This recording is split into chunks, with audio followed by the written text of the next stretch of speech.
Viongozi na wanachama wa Chama cha Mapinduzi CCM mkoa wa Kaskazini Unguja wametakiwa kulipa ada ya chama hicho kwa wakati ili kusaidia shughuli za maendeleo na uimarishaji wa chama hicho.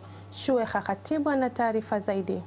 Katibu wa Chama cha Mapinduzi CCM mkoa wa Kaskazini Unguja, Haji Machano Juma, ameyasema hayo mara baada ya kumaliza ziara kutembelea majimbo 8 ya mkoa huo yenye lengo la kuimarisha chama na jumuiya zake pamoja na kuhamasisha wanachama kushiriki kikamilifu katika ulipaji wa ada. Pamoja na hayo, amesema ziara hiyo pia ina dhamira ya kufuatilia hali ya uhai wa chama katika ngazi mbalimbali ikiwemo mashina, matawi na majimbo, huku viongozi wakisisitiza umuhimu wa chama kutekeleza majukumu yao ya msingi kwa ajili ya kukiendeleza chama.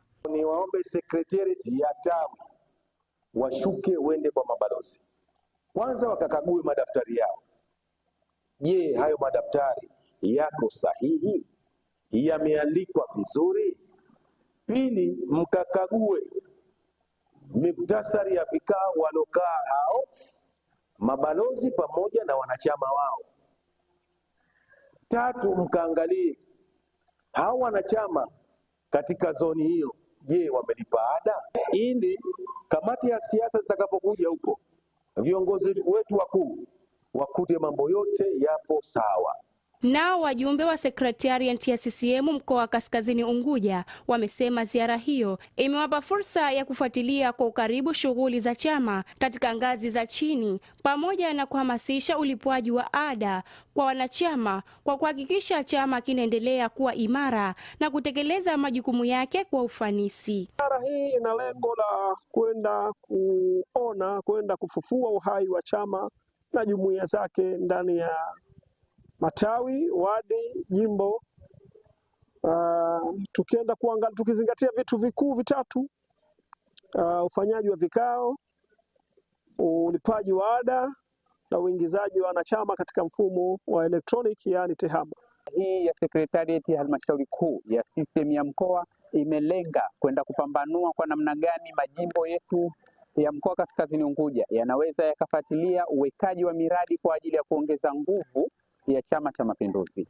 Baadhi ya viongozi wa mashina waliozungumza baada ya ziara hiyo wameeleza kufurahishwa na hatua za viongozi wa ngazi za juu kwa kufika moja kwa moja katika maeneo yao. Ni vizuri sana kwa sababu leo nimefurahi sana kwa sababu hili walilolifanya ni la uamuzi mkubwa, tena uamuzi wa manufaa kuja kwenye majimbo ili kutuelekeza sisi vijana wao, kwa sababu haya mambo yetu yote tunakwenda kimkakati. Taratibu wa kichama kutembelea ili kuhamasisha utaratibu wetu wa kawaida wa kichama, ili na wale walioko chini wafahamu nini chama kinahitaji. Ziara hiyo ya kutembelea majimbo 8 ya mkoa wa Kaskazini Unguja imejikita katika kuhamasisha ulipwaji wa ada, kuimarisha chama na jumuiya zake, pamoja na kufuatilia uhai wa chama katika ngazi za mashina, matawi na majimbo. Shueha Khatibu, ZBC.